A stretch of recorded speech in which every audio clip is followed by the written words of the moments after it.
Hi guys, it's Mrs. Galvin again. I am here to read the next chapter in Harry Potter and the Sorcerer's Stone. We are now on chapter 15, The Forbidden Forest.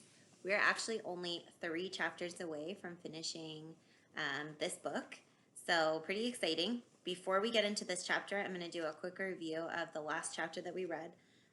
Chapter 14 was the Norbert the Norwegian Ridgeback. We got to see Hagrid in possession of a dragon, an illegal dragon. Actually, they're not supposed to be kept by, I guess, what you would call a civilian. Hagrid does not have the means to really take care of a dragon. What had happened here is that they were actually, Harry, Ron, and Hermione were helping Hagrid take care of this dragon, but as it turns out, you're not supposed to have the dragon, so it was taking its toll on Hagrid and also Harry, Ron, and Hermione, and they were able to kind of set up a meeting between Ron's brother, Charlie, who actually takes care of dragons in Romania, so that way they could get Norbert safely out of there without Hagrid getting into trouble. The only problem is that we, throughout that chapter had saw Draco kind of sneaking around listening to their conversations, and he actually discovers that they're going to be trying to get rid of this dragon and really tries to get them into trouble. And at the very end of the chapter, they are able to get rid of that dragon, and they think they're safe until they run into Filch, who, of course, they don't have the dragon anymore, but they are out of bed after hours, which is not something that they're supposed to be doing. So we are now going to pick up right where we left off. We're going to see what their detention was, because there is probably some type of punishment that's coming for Harry and Hermione because they were out of bed past outside school hours, I guess. So this one is called The Forbidden Forest. And here's the picture. So chapter 15, The Forbidden Forest. And hopefully you have found yourself a comfy spot and you're ready to get reading. I'm really excited that we're almost finished with this book, and we get to see everything kind of unfold, all these things that they've been thinking about, talking about all through this story. So, chapter 15, The Forbidden Forest. Things couldn't have been worse. Filch took them down to Professor McGonagall's study on the first floor, where they sat and waited without saying a word to each other. Hermione was trembling. Excuses, alibis, and wild cover-up stories chased each other around Harry's brain, each more feeble than the last. He couldn't see how they were going to get out of trouble this time. They were cornered. How could they have been so stupid to forget the cloak? There was no reason on earth that Professor McGonagall would accept for their being out of bed and creeping around the school in the dead of night, let alone being up the tallest astronomy tower, which was out of bounds except for classes. Add Norbert and the invisibility cloak, and they might as well be packing their bags already.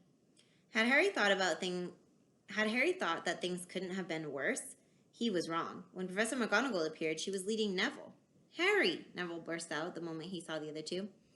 "I was trying to find you to warn you. I heard Malfoy saying he was going to catch you. He said you had a Harry shook his head violently to shut Neville up, but Professor McGonagall had seen. She looked more likely to be Friar than Norbert as she towered over the 3 of them. "I would never have believed it any of you. Mr. Filch says you were up in the astronomy tower. It's 1 o'clock in the morning. Explain yourselves." The first time Hermione had ever failed to answer a teacher's question. She was staring at her slippers, as still as a statue. "I think I've got an idea of what's been going on," said Professor McGonagall.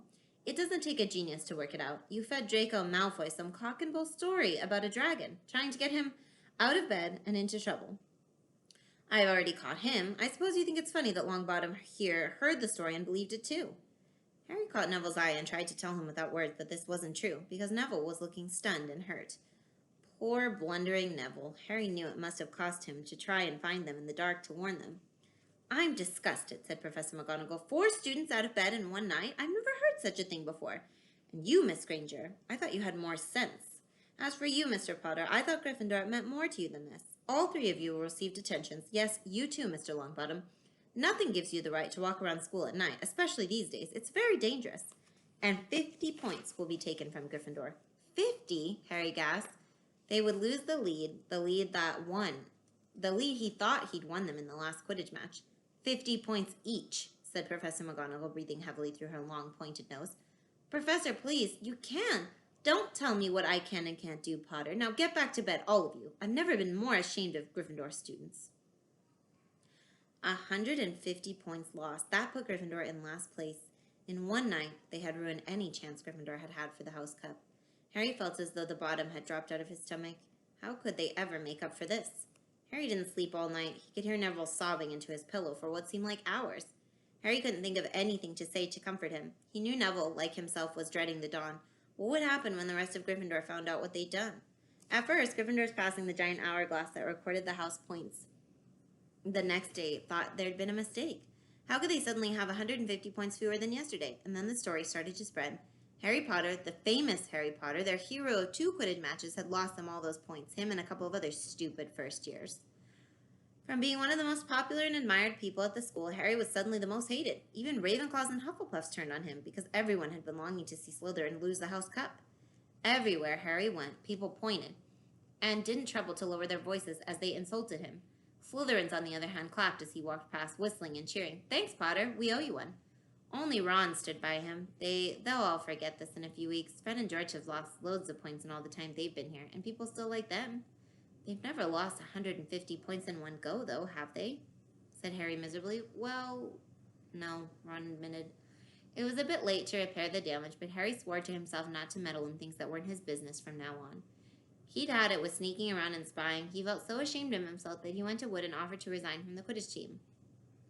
"Resign?" Wood thundered. "What good will that do? How are we going to get any points back if we can't win at Quidditch?" But even Quidditch had lost its fun. The rest of the team wouldn't speak to Harry during practice, and they found they had to speak to him about him. They called him the Seeker. Hermione and Neville were suffering too. They didn't have as bad a time as Harry, because they weren't as well known, but nobody would speak to them either.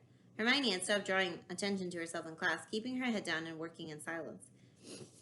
Harry was almost glad that the exams weren't far away. All the studying he had to do kept his mind off of his misery. He, Ron, and Hermione kept to themselves, working late into the night, trying to remember the ingredients in complicated potions, learn charms and spells by heart, memorize the dates of magical discoveries and goblin rebellions. Then, about a week before the exams were due to start, Harry's new resolution not to interfere in anything that didn't concern him was put to an unexpected test. Walking back from the library on his one afternoon, he heard somebody whimpering from a classroom up ahead. And as he drew closer, he heard Quirrell's voice. No, not again, please." It sounded as though someone was threatening him. Harry moved closer. All right, he heard Quirrell sob. The next second, Quirrell came hurrying out of the classroom, straightening his turban. He was pale and looked as though he was about to cry. He strode out of sight, and Harry didn't think Quirrell had even noticed him. He waited until Quirrell's footsteps had disappeared and then peered into the classroom. It was empty, but a door stood ajar at the other end. Harry was halfway toward it before he remembered what he'd promised himself about not meddling. All the same, he'd have gambled 12 Sorcerer's Stones that Snape had just left the room, and from what Harry had just heard, Snape would be walking with a new spring in his step. Quirrell seemed to give in at last. Harry went back to the library, where Hermione was testing Ron on astronomy. Harry told him what he'd heard. "Snape's done it then," said Ron. "If Quirrell's told him how to break his anti-dark force spell." "They're still fluffy, though," said Hermione. "Maybe Snape's found out how to get past him without asking Hagrid," said Ron, looking up at thousands of books surrounding them. "I bet there's a book somewhere in here telling you how to get past a giant 3-headed dog. So what do we do, Harry?" The light of adventure was kindling again in Ron's eyes, but Hermione answered before Harry could. "Go to Dumbledore. That's what we should have done ages ago. If we try anything ourselves, we'll be thrown out for sure." "But we've got no proof," said Harry. "Quirrell's too scared to back us up. Snape's only got to say he doesn't know how the troll got in at Halloween, and that he was nowhere near the 3rd floor. Who do you think they'll believe, him or us? It's not exactly a secret that we hate him. Dumbledore will think we made it up to get him sacked. Bilge wouldn't help us if his life depended on it. He's too friendly with Snape. And the more students get thrown out, the better, he'll think. And don't forget, we're not supposed to know anything about the stone or Fluffy. That'll take a lot of explaining." Hermione looked convinced, but Ron didn't. "If we just do a bit of poking around—" "No," said Harry flatly. "We've done enough poking around." He pulled a map of Jupiter toward him and started to learn the names of its moons. The following morning, notes were delivered to Harry, Hermione, and Neville at the breakfast table. They were all the same. "Your detention will take place at 11 o'clock tonight. Meet Mr. Filch in the entrance hall. Professor M. McGonagall." Harry had forgotten they still had detentions to do in the furor of the points they'd lost. He half expected Hermione to complain that this was a whole night of studying lost, but she didn't say a word. Like Harry, she felt they deserved what they'd got. At 11 o'clock that night, they said goodbye to Ron in the common room and went down to the entrance hall with Neville. Filch was already there, and so was Malfoy. Harry had also forgotten that Malfoy had got a detention too. "Follow me," said Filch, lighting a lamp and leading them outside. "I bet you'll think twice about breaking a school rule again, won't you?" "Oh, yes, hard work and pain are the best teachers, if you ask me. It's just a pity they let the old punishments die out. hang you by your wrist from the ceiling for a few days. I've got the chains still in my office. Keep 'em well oiled in case they're ever needed. Right, off we go, and don't think of running off now. It'll be worse if you do. They marched across the dark grounds. Neville kept sniffing, and Harry wondered what their punishment was going to be. Must be something really horrible, or Filch wouldn't be sounding so delighted. The moon was bright, but clouds scuttering across it kept throwing them into darkness. Ahead, Harry could see the lighted windows of Hagrid's hut. Then they heard a distant shout. Is that you, Filch? Hurry up, I want to get started. Harry's heart rose. If they were going to be working with Hagrid, it wouldn't be so bad. His relief must have showed in his face because Filch said, Suppose you think you'll be enjoying yourself with that oaf? Well, think again, boy. It's into the forest you're going, and I'm much mistaken if you'll all come out in one piece. At this, Neville let out a little moan, and Malfoy stopped dead in his tracks. The forest? He repeated, and he didn't sound quite as cool as usual. We can't go in there at night. There's all sorts of things in there. Werewolves, I heard. Neville clutched the sleeve of Harry's robes and made a choking noise. That's your problem, isn't it? Said Filch. Should have thought of them werewolves before you got into trouble, shouldn't you? Hagrid came striding toward them out of the darkness, Fang at his heel. He was carrying his large crossbow, and a quiver of arrows hung over his shoulder. About time, he said. I've been waiting for half an hour already. All right, Harry, Hermione? I shouldn't be too friendly to them, Hagrid, said Filch coldly. They're here to be punished, after all. That's why you're late, is it? Said Hagrid, frowning at Filch. Been lecturing them? It's not your place to do that. You've done your bit. I'll take over from here. I'll be back at dawn, said Filch. What's left of them, he added nastily. And he turned and started back toward the castle, his lamp bobbing away in the darkness. Malfoy now turned to Hagrid. I'm not going in that forest, he said, and Harry was pleased to hear the note of panic in his voice. You are if you want to stay at Hogwarts, said Hagrid fiercely. You've done wrong, and now you've got to pay for it. But this is servant stuff. It's not for students to do. I thought we'd be copying lines or something. If my father knew what I was doing, he'd tell you that that's how it is at Hogwarts, Hagrid growled. Copying lines? What good's that to anyone? You'll do something useful, or you'll get out. If you think your father rather you were expelled, then get back to the castle and pack. Go on. Malfoy didn't move. He looked at Hagrid furiously, but then dropped his gaze. Right then, said Hagrid. Now listen carefully, because it's dangerous what we're going to do tonight, and I don't want no one taking risks. Follow me over here a moment. He led them to the very edge of the forest, holding his lamp up high. He pointed down a narrow, winding earth track that disappeared into the thick black trees. A light breeze lifted the hair as they looked into the forest. Look there, said Hagrid. See that stuff shining on the ground? Silvery stuff. That's unicorn's blood. There's a unicorn in there, been hurt badly by something. This is the second time in a week I found one dead last Wednesday. We're going to try and find the poor thing. Might have to put it out of its misery. And what if whatever hurt the unicorn finds us first, said Malfoy, unable to keep the fear out of his voice. There's nothing that lives in the forest that'll hurt you if you're with me or Fang, said Hagrid, and keep to the path. Right now we're going to split into two parties and follow the trail in different directions. There's blood all over the place. It must have been staggering around since last night at least. Well, I want Fang, said Malfoy quickly, looking at Fang's long teeth. All right, but I warn you, he's a coward, said Hagrid. So me, Harry, and Hermione will go one way, and Draco, Neville, and Fang will go the other. If anyone finds the unicorn, we'll send up green sparks. Get your wands out and practice now. That's it, and if anyone gets in trouble, send up red sparks, and we'll all come find you. So be careful. Let's go. The forest was black and silent. A little way into it, they reached a fork in the earth path, and Harry, Hermione, and Hagrid took the left path, while Malfoy, Neville, and Fang took the right. They walked in silence, their eyes on the ground. Every now and then a ray of moonlight through the branches above lit a spot of silver blue blood on the fallen leaves. Harry saw that Hagrid looked very worried. Could a werewolf be killing the unicorns? Harry asked. It's not fast enough, said Hagrid. It's not easy to catch a unicorn. They're powerful magic creatures. I never knew one to be hurt before. They walked past a mossy tree stump, and Harry could hear running water. There must be a stream somewhere close by. There were still spots of unicorn blood here and there along the winding path. You all right, Hermione? Don't worry, it can't have gone far if it's this badly hurt. And then we'll be able to get behind that tree. Hagrid seized Harry and Hermione and hoisted them up off the path behind a towering oak. He pulled out an arrow and fitted it into his crossbow, raising it, ready to fire. The three of them listened, and something was slithering over dead leaves nearby. It sounded like a cloak trailing along the ground. Hagrid was squinting up the dark path, but after a few seconds the sound faded away. I knew it, he murmured. There's something in here that shouldn't be. A werewolf? Harry suggested. That wasn't no werewolf, and it wasn't no unicorn either. Right, follow me, but be careful now. They walked more slowly, ears straining for the faintest sound, and suddenly, in a clearing ahead, something definitely moved. "Who's there?" Hagrid called. "Show yourself. I'm armed." And into the clearing came, was it a man or a horse?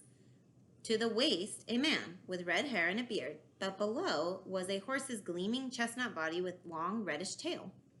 Harry and Hermione's jaws dropped. "Oh, it's you, Ronan," said Hagrid in relief. "How are you?" He walked forward and shook the centaur's hand. "Good evening to you, Hagrid," said Ronan. He had a deep, sorrowful voice. "Were you going to shoot me?" "Can't be too careful, Ronan," said Hagrid, patting his crossbow. "There's something bad loose in this forest. This is Harry Potter and Hermione Granger, by the way, students up at the school. And this is Ronan, you two. He's a centaur." "We'd noticed," said Hermione faintly. "Good evening," said Ronan. "Students, are you? And do you learn much up at the school?" A bit," said Hermione timidly. "A bit? Well, that's something," Ronan sighed. He flung back his head and stared at the sky. "Mars is bright tonight." "Yeah," said Hagrid, glancing up. "Listen, I'm glad we've run into you, Ronan, because there's a unicorn been hurt. Have you seen anything?" Ronan didn't answer immediately. He stared unblinkingly upward, then sighed again. "Always the innocent are the first victims," he said. "So it has been for ages past. So it is now." "Yeah," said Hagrid, "but have you seen anything, Ronan? Anything unusual?" "Mars is bright tonight," Ronan repeated, while Hagrid watched him impatiently. "Unusually bright." "Yes, but I wasn't meaning anything unusual a bit near home. Have you noticed anything strange?" Yet again, Ronan took a while to answer. At last he said, "The forest hides many secrets." A movement in the trees behind Ronan made Hagrid raise his bow again, but it was only a second centaur, black-haired and bodied, and wilder looking than Ronan. "Hello, Bane," said Hagrid. "All right?" "Good evening, Hagrid. I hope you are well." "Well enough. Look, I've just been asking Ronan, have you seen anything odd in here lately? There's a unicorn that's been injured. Would you know anything about it?" Bane walked over to stand next to Ronan. He looked skyward. "Mars is bright tonight," he said simply. "We've heard," said Hagrid dumpily. "Well, if either of you did see anything, please let me know, won't you? We'll be off then." Harry and Hermione followed him out of the clearing, staring over the shoulders at Ronan and Bane until the trees blocked their view. "Never," said Hagrid irritably. "Try and get a straight answer out of a centaur, ruddy stargazers, not interested in anything closer than the moon." "Are there many of them in here?" asked Hermione. "Oh, a fair few. They keep to themselves mostly, but they're good enough about turning up if I ever want a word. They're deep-mind centaurs. They know things. They just don't let on much." "Do you think that was a centaur we heard earlier?" said Harry. Did that sound like hooves to you?" "If you ask me, that's what's been killing the unicorns. Never heard anything like it before." They walked on through the dense, dark trees, and Harry kept looking nervously over his shoulder. He had the nasty feeling they were being watched, and he was very glad that Hagrid had his crossbow with them. They had just passed a bend in the path when Hermione grabbed Hagrid's arm. "Hagrid, look! Red sparks! The others are in trouble!" "You two wait here," Hagrid shouted. "Stay on the path, and I'll come back for you." They heard him crashing away through the undergrowth and stood looking at each other, very scared, until they couldn't hear anything but the rustling of leaves around them. "You don't think they've been hurt, do you?" whispered Hermione. "I don't care if Malfoy has, but if something's got Neville, it's our fault. He's here in the first place." The minutes dragged by, and their ears seemed sharper than usual. Harry seemed to be picking up every sigh of the wind, every cracking twig. What was going on? Where were the others? At last, a great crunching noise announced Hagrid's return. Malfoy, Neville, and Fang were with him. Hagrid was fuming. Malfoy, it seemed, had sneaked up behind Neville and grabbed him as a joke. Neville had panicked and sent up the sparks. "We'll be lucky to catch anything now, with the racket you two were making." "Right, we're changing groups. Neville, you stay with me and Hermione. Harry, you go with Fang and this idiot." "I'm sorry," Hagrid added in a whisper to Harry, "but we'll have a harder time frightening you, and we've got to get this done." So Harry set off into the heart of the forest with Malfoy and Fang. They walked for nearly half an hour, deeper and deeper into the forest, until the path became almost impossible to follow. The trees were so thick. Harry thought the blood seemed to be getting thicker. There were splashes on the roots of the tree, as though the poor creature had been thrashing around in pain close by. Harry could see a clearing ahead, through the tangled branches of an ancient oak. "Look," he murmured, holding out his arm to stop Malfoy. Something bright white was gleaming on the ground, and they inched closer. It was the unicorn, all right, and it was dead. Harry had never seen anything so beautiful and so sad. Its long, slender legs were stuck out at odd angles where it had fallen, and its mane was spread pearly white on the dark leaves. Harry had taken one step toward it when a slithering sound made him freeze where he stood. A hush on the edge of the clearing quivered, and then out of the shadows a hooded figure came crawling across the ground like some stalking beast. Harry, Malfoy, and Fang stood transfixed. The cloaked figure reached the unicorn, lowered its head over the wound on the animal's side, and began to drink its blood. "Ah!" Malfoy let out a terrible scream and bolted. So did Fang. The hooded figure raised its head and looked right at Harry. Unicorn blood was dribbling down its front, and it got to its feet and came swiftly toward Harry. He couldn't move for fear. Then a pain like he'd never felt before pierced his head. It was as though his scar was on fire.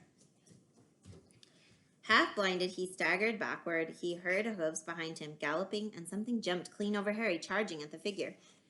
The pain in Harry's head was so bad he fell to his knees. It took a minute or two to pass. When he looked up, the figure had gone. A centaur was standing over him. Not Ronan or Bane. This one looked younger. Come on, you gotta sit down then. You sit here? I just want to sit. Okay. My scroll's in there now, and then I'll hold it. Okay. Here, we gotta find our spot again. There you go. Sit down. Okay. Mom. Isaac, you gotta sit down so we can finish. No, okay. All right, it looks like we've been interrupted yet again. So we're going to stop here, and we will continue in another video for the second part. Bye, guys. Thanks.